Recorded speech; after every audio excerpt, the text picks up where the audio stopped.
আমরা এই জায়গা মাফিয়ারা কি করে বিক্রি করছে। আমরা রাজামল থেকে আমরা এখানে বসবাস, আমার বাবার জায়গা, আমার বাপ চাচা তিনজন, তারা তিনজনের জায়গা।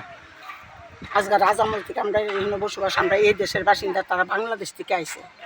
আয়া সেটা তারা আমরা থেকে কইছে আমার বাবার কাছে তারা কৃষিপত্র কইরা খাইব। তখন আমার বাবা দিচ্ছে যে ঠিক আছে তোমরা কৃষি কইরা খাও। যখন কৃষি কইরা খাইতে গিয়ে দেখছে যে জায়গা দিয়ে দখলকরণের চেষ্টা করতেছে, তখন নিষেধ কইরা দিছে। জায়গা তখন ফেরা দিছে, আশেপাশে তারা জায়গা তারা বিক্রি করে গেছে, নগেন্দ্র সর্দার। এরপরে আমরা যখন জানতে পারছি তারা এটা দিয়ে বৈধ কাগজপত্র করতেছে, তারা এটা জায়গাটা দখল করতে আইছে, এখানে মন্দির তুলছে, একটা শনি মন্দির তুলতে চাইছে রাত্রিবেলা আইয়া। এরপর আমরা ভোরবেলা যখন আইয়া দেখছি, তখন আমরা প্রশাসন জানাইছি, তখন আমরা এটা ঠেল্লা ভাঙ্গা ফালাই দিছি যে না তুমি আমার জায়গাতে তুলবা কিরে।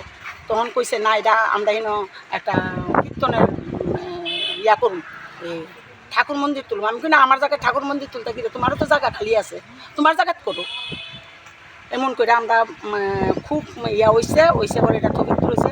ঠাকুরের পরে তখন জানতে পারতাছি যে তারা রাজীব সরকার, টুটন সরকার, রঞ্জিত সরকার, ইয়া জানি পণ্ডিত সরকার, তারা এই জায়গা দখল